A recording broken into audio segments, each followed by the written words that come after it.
Huh? All right. Hey, I got Justin Bieber here at the Swami, though. Right here in my hood, homie. MS gang. Begin with some breaking news out of Miami involving Justin Bieber. He's been arrested for DUI and drag racing after an incident in Miami Beach. They say fame will take you anywhere. But for Justin Bieber, it took him somewhere no pop star should ever go. Straight into the heart of Los Angeles hoods, where even police don't dare to linger. I just seen Bieber. Leave it to Bieber. That's crazy. That's crazy. Hey, that was Justin Bieber. Era Justin Bieber. Yes. From the blood-soaked streets of Imperial Courts to the chaotic maze of the 7-day swap meet, Bieber found himself surrounded by men who lived and died by the code of gangs. What was he really doing there? Some say drugs, others whisper about protection, but one thing's certain, Bieber was playing with fire. I done seen people get killed, people shoot people, all that. Right now, I'm under my goons in the hospital. He just got shot. But how badly was he burned? Let's talk about it. Bieber in the wrong hood. The world knew Bieber as the clean-cut kid from Canada who sang his way to superstardom before he could even drive a car. Yet behind the private jets, bodyguards, and chart-topping hits, there were nights where Justin was spotted in places no pop star should ever be. And that's where the questions began. What was Justin Bieber doing in some of LA's most dangerous hoods? Was he chasing drugs, just reckless curiosity, or was he another young star caught in the pull of Hollywood's darkest corners? One of those places was Watts, deep in South Los Angeles. The story that spread online was explosive. Bieber's car had broken down in the middle of the Imperial Courts housing projects, right in the territory of the PJ Watts Crips. According to the legend, Bieber got surrounded. To keep the peace, he was pressured into doing push-ups on the blacktop, with a Crip OG watching close. A video surfaced with Bieber singing, dropping to the ground, and pushing out reps while the locals stood around him. 21.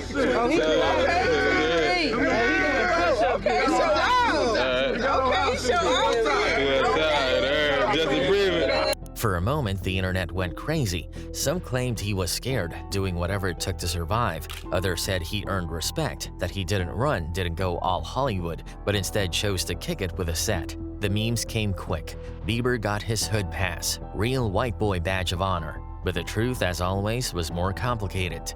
Imperial Courts isn't just some random hood.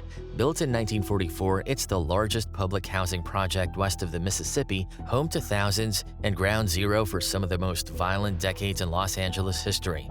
This was the same community that erupted during the 1965 Watts Riots, where anger at police harassment boiled over into 6 days of fire, looting, and gunfire that left 34 people dead. Decades later, the PJ Watts Crips made their name here, a set known citywide, locked in deadly wars with rival gangs like the Grape Street Crips. Between 2000 and 2005 alone, Watts saw over 500 homicides, most of them gang-related. Even today, shootings and murders around Imperial Courts and the nearby Jordan Downs remain part of life. People who live there have said it. If you're not from the area, you don't just walk in. You need a green light from someone who knows the streets. Otherwise, you're a target. The first time I've been incarcerated, I was 16, going on 17. Man, me and the homie did a robbery. So when the clip of Bieber in Imperial Courts went viral, it fit the narrative people already believed about the place. Outsider walks in, outsider gets tested, and the image of a global superstar being checked by Crips was too good for the internet to resist. But if you dig deeper, the story changes. Bieber's car didn't just break down here, he was entrapped. He was brought to Watts on purpose, as part of outreach work tied to his church. His pastor had organized the visit. Bieber sang to kids, played basketball, even kicked a soccer ball around. The push-ups were just him trying to break the ice, winning the crowd over. For a lot of the locals, it was about welcoming him, seeing a superstar step off his pedestal and just hang out. For a day, the walls between one of the roughest housing projects in America and one of the most polished stars in the world came down, just a little. Hi, Justin.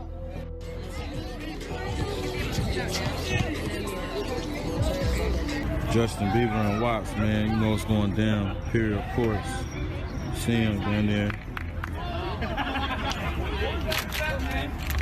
GG. That's not to say it wasn't dangerous. Imperial Courts is still Imperial Courts. Even longtime residents admit that wearing the wrong color hat or just being in the wrong alley at the wrong time can still cost you your life. Police patrols, surveillance cameras, and community programs have cut violence, but the streets haven't forgotten their history. For Bieber, that day in Watts became one of those weird stories that live online, half myth, half fact. Depending on who you asked, he either sang for his life or earned his stripes. Either way, it showed just how far outside the bubble of Beverly Hills he was willing to step.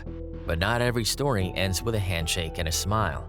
The 7-day swap meet, a Gangland marketplace.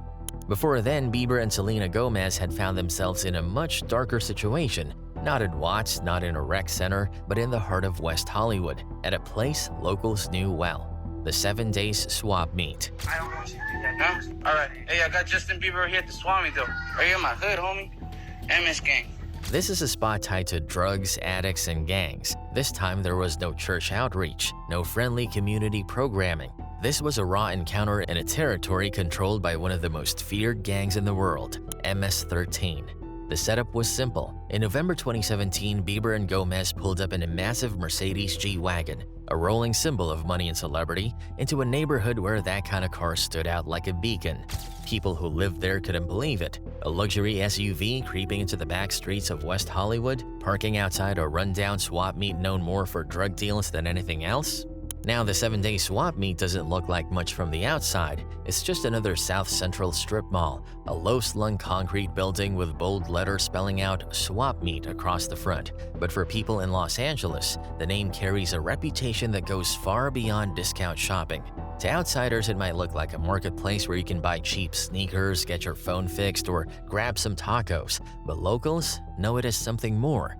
The 7-day swap meet has long been a hub for the underground economy, a place where hustlers, vendors, and gang members all cross paths. Swap meets have always played an important role in LA. For immigrant families, swap meets offered a way to make a living when other doors were closed.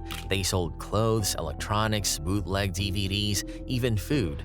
They become community spaces, somewhere families could shop cheaply and bump into friends on the weekend. But beneath that everyday surface, swap meets also became magnets for something else: gangs. The reason is simple. Wherever there's money moving in South Central, gangs want a cut. And at 7 days, there's always money moving. Multiple gangs, sometimes even rival sets, saw the swap meet as their territory. They taxed vendors for protection, ran drug deals through the parking lot, and used the building itself as a meeting point. A longtime security guard admitted he was told to start carrying a gun just to work there. That tells you what kind of place this was. By the late 2000s and early 2010s, the swap meet had a reputation for being one of the most dangerous markets in Los Angeles. People described it as a place where drugs were easy to pick up. Meth, pills, weed, whatever you needed. The neighborhood around it was contested ground. Blood sets had a presence, so did Latino gangs, and looming over them all was the shadow of the Mexican Mafia, the prison-based organization that exerted control over countless street gangs in LA. If you weren't running money through a swap meet, odds are you were paying taxes to La M. But there was another player with even more notoriety: MS-13, the Mara Salvatrucha gang.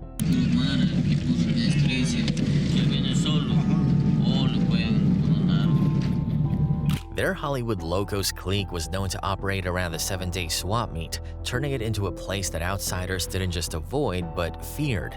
For anyone unfamiliar, MS-13 started in Los Angeles in the 1980s when Salvadoran immigrants banded together to protect themselves in Pico Union and Westlake. But what began as a small neighborhood group quickly transformed into one of the most violent criminal organizations in the world. MS-13 is infamous for its brutality. While other gangs shoot, they are known for machetes. Prosecutors have documented murders where victims had limbs hacked off. The machete isn't just a weapon for them, it's a calling card of fear. Now, MS-13 doesn't limit their violence to rival gangs. They tax street vendors, immigrants, and even their own members. In places like MacArthur Park, they charge small business owners a weekly fee, and anyone who refuses risks being beaten, stabbed, or killed. They've been tied to ransom plots. In 2012, the U.S. Treasury Department officially labeled MS-13 a transactional criminal organization. the first time a street gang was ever given the same classification as the Mexican cartels. MS-13s existed for many years. We actually put them on the list of transnational criminal organizations back in 2012. So when Justin Bieber showed up at 7-Day Swap Meet, he was walking into a marketplace where the rules were written by gangs, outsiders were watched closely, and a pop star in skinny jeans and a hoodie would stand out instantly. Witnesses say Bieber and Selena were caught off guard by the vibe inside. This wasn't a fan event, it wasn't staged outreach, it was a real situation with real danger. An alleged MS-13 member who went by the name Chile Flojo filmed Bieber leaving the swap meet in a hurry, looking shaken. In the clip, Bieber isn't laughing or smiling. He's uncomfortable. That's Justin Bieber for you guys. He's in Hollywood. The worst part of it, too.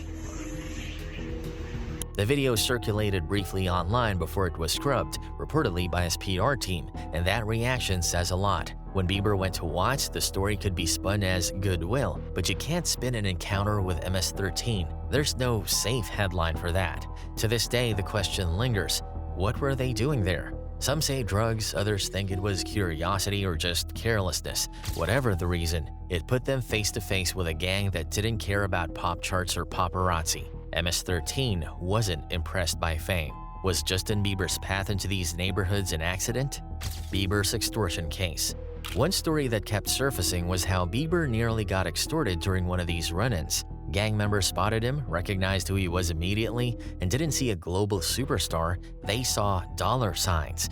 In neighborhoods where power is built on money and respect, having a celebrity walk in without protection is almost like an invitation. The rules are simple, you pay up or you get pressed. Bieber wasn't carrying street credibility, and his bodyguards couldn't rewrite the rules of the hood. He was sized up instantly, the way anyone at a place would be. That's how situations snowballed. A simple trip to buy weed could turn into a standoff with guys demanding money. A late-night party in the wrong neighborhood could end up with guns drawn outside. Bieber wasn't hunting for beef, but the streets don't work on intention. They work on perception, and the perception of Justin Bieber showing up in hood territory was that he was an easy mark. There were encounters that never made it into headlines, only whispered about later. Bieber being stopped, pressed, told straight up that he needed to check in if he was going to be in certain neighborhoods. In LA, it's a matter of survival. You check in with a set that controls the block, or you risk becoming an example. Most regular people already know that line. Bieber had to learn it the hard way. The danger wasn't only in the streets. Off the block, there was another kind of extortion waiting for him. Not with guns, but with information. Years before, when he was still a teenager, Bieber had filmed himself making a racist joke. Why are black people afraid of chainsaws? Don't even say it. Don't say it. You can say motorcycle too. It wasn't supposed to see the light of day, but someone got hold of it and tried to shake him down for $1 million. He refused, but the footage didn't disappear. Instead, it landed in the hands of TMZ, the most ruthless celebrity news outlet in America. TMZ didn't just buy the video. They held it, sat on it, and allegedly used it as leverage against Bieber for years. According to reports, they paid $80,000 for the stolen footage, then made Bieber and his team dance around it, dangling the threat of exposure whenever they wanted something from him. You're running TMZ now. Yes. So what do we have today? So here's the thing. So hold on. Can we explain to people, how did Justin Bieber end up? We got to tell the story. Walking by TMZ. Well, what happened was I was at which is downstairs. That wasn't the kind of street most people think of, but the rules were the same. Power, control, and the fear of losing everything. For Bieber, that meant he was being extorted from two directions. In South Central, he risked being taxed by gangs just for showing up in the wrong place. In Hollywood, the media empire that profited from his fame was quietly holding his reputation hostage. Both forces operated by the same principle. If you want to move freely in their world, you pay the toll. What makes it worse was how young he was when all this happened. 19, 20 years old, still figuring himself out, while dealing with pressures that would crush most adults. His own behavior didn't help. For a long time, Bieber leaned into the bad boy reputation. He wanted people to believe he wasn't just a clean-cut kid who sang love songs on YouTube. He wanted edge, he wanted respect, and sometimes that led him into situations that looked reckless, childish, and dangerous all at once. The bad boy reputation. The clearest example came in Miami, early 2014. It was 4 in the morning when police pulled Bieber over, finding him behind the wheel of a rented yellow Lamborghini. He wasn't just cruising. Witnesses and police reports say he and R&B singer Khalil were drag racing through a residential neighborhood where the speed limit was 30. Bieber's car was pushing close to 60, with his entourage allegedly using other cars to block traffic so they could turn the street into a racetrack. When the police finally stopped him, he didn't handle it quietly. He cursed at officers, questioned why they were stopping him, and was described as belligerent. On top of that, he failed sobriety tests and admitted to having alcohol, weed, and Xanax in his system. Begin with some breaking news out of Miami involving Justin Bieber. He's been arrested for DUI and drag racing after an incident in Miami Beach. This wasn't a small mistake. He was under the influence and putting lives at risk, but the outcome told another story. Instead of facing the kind of penalties most people would in that situation, Bieber struck a plea deal. He pleaded guilty to misdemeanor careless driving and resisting arrest without violence. He got no jail time, just an anger management course and a $50,000 charitable donation. Even the way his arrest was handled raised eyebrows, with reports of an unauthorized police escort from Opa-locka officers, the kind of special treatment only a celebrity would get. That same year, back in his Calabasas neighborhood, his behavior hit closer to home.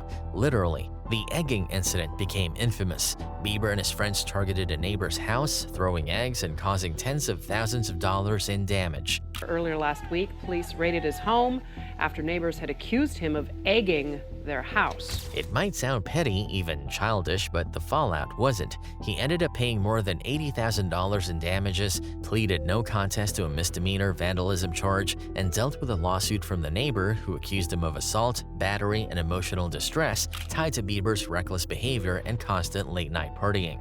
But it wasn't just Bieber alone. His entourage became a big part of his reputation. Friends like Lil Za and Lil Twist were constantly around, and their presence often brought more problems. During the police raid of Bieber's house after the egging, drugs were found near Lil Za's bed, leading to his arrest. Lil Twist later went public with claims that Bieber's team routinely tried to pin trouble on him, asking him to take drug charges so Bieber's image wouldn't suffer. Twist even said it reached a point where he wasn't present for incidents but still got blamed, the default scapegoat to protect the pop star.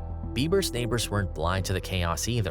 NFL star Kayshawn Johnson once chased Bieber down in his Prius after watching him speed through their gated community in a white Ferrari, scooping up his kids first out of fear for their safety. Johnson blocked Bieber's driveway and tried to confront him, but Bieber refused to come out of the house. Another NFL legend, Eric Dickerson, also called him out on Twitter, telling him to slow his down. The way Bieber carried himself, tearing through neighborhoods and sports cars and surrounding himself with people constantly tied up in legal trouble, created an image he seemed to enjoy. Rapper and columnist Luther Campbell even mocked him in an article, saying Bieber badly wanted street cred, but his antics didn't cut it. If he really wanted to be seen as a gangster, Campbell joked, he'd have to do a lot more than egg houses and speed through gated communities. The point was clear. Bieber's behavior looked more like play acting than real toughness, but it was enough to land him in courtrooms, police stations, and headlines. Then there were the paparazzi. If gangs and reckless driving put Bieber at risk, the press was a constant, aggressive force that never gave him space. His relationship with photographers was hostile, explosive, and often captured on camera. He lashed out at them in the streets, cursed them out, and accused them of provoking him just to sell footage. In one more recent moment outside Malibu's Soho house, he snapped completely, telling the paps he was at his wits' end. A real dad, a real husband, a real man. What'd you say? You heard what I said, man. What'd you say? You heard what I said, mate. Lose. He wanted them to stop provoking him, but ironically, those same reactions only fueled the bad boy image he claimed he was sick of. Trouble followed him in other ways too. In February 2022, after hosting an after-party at the Nice Guy in West Hollywood, a shooting broke out outside the venue. 4 people were hit after a fight escalated in the street. Bieber was inside when it happened, but as soon as word reached him, he left. Police said it wasn't gang-related, but the headline still tied Bieber's name to violence. Even in exclusive settings surrounded by security and celebrity friends, chaos seemed to find him. Put together, all these moments paint a picture of a young star who couldn't stop testing the limits. Bieber wanted to look tough, to carry himself with the swagger of someone from the streets, but he was playing a dangerous game. Drag racing through neighborhoods, clashing with neighbors, leading on friends to take the fall, and fighting a paparazzi didn't make him a gangster. It just made him a target for the law, for the media, and for the streets that were more than willing to remind him he wasn't built for that life.